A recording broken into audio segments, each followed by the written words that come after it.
One of the first things that I realized is that I needed to build a relationship with our legal team across all of our brands. Very quickly, over the course of a few weeks, and spending time with them and helping them understand my point of view and myself understanding their point of view, we were able to work through what had to be done to mitigate all risk.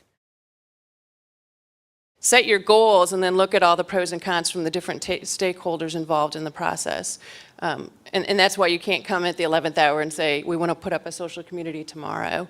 That's why you get the lawyers going, hold on a second, we're going to have a lot of players, not just the legal team, but other stakeholders and experts as well, even information security folks.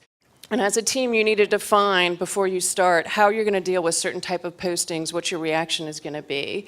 So above and beyond when you're in a regulated space, you have things to worry also about a product complaint, an AE that needs to get reported to an FDA within 24 hours. Things like that, product inquiries. What do you handle physically in the social space and what's taken offline? So a lot of that also needs to be prepared for before you literally get out and start moving forward. And we have a very straightforward methodology for risk management, right? We identify risks, we put them onto others, if you will. We remediate them, right? We address them on the back end, or ultimately we accept the risks. And that's our toolbox. And that last one, accepting the risk, what we like to say is mistakes are okay if you make them on purpose. In essence, that last prong that I talked about, risk management, you can make mistakes, but make your mistakes on purpose. Consciously accept the risk. And if you've never talked to your legal team, then you're not doing that.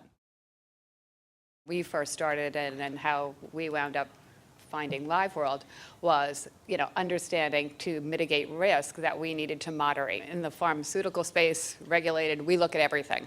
We pre-vet every post. We look at every piece of content. And it's not just myself. It's actually a team of people who see the content. LiveWorld actually moderates it. We look at every piece of content, and not only from a marketing perspective, which we like to learn from all of that content, we also look at from a safety perspective to make sure that we're catching everything that we should be on a regular basis. Social is a long-term commitment, and that's another thing. It's not a short-term promotional fix. So a lot of the things we do, we need to look forward and say what's going to happen 6 months from now, a year from now. You can't have a community that's got 3 million fans and all of a sudden tomorrow saying, I'm turning it off, without some backlash. So what is the long-term vision and what are you really trying to accomplish with that community?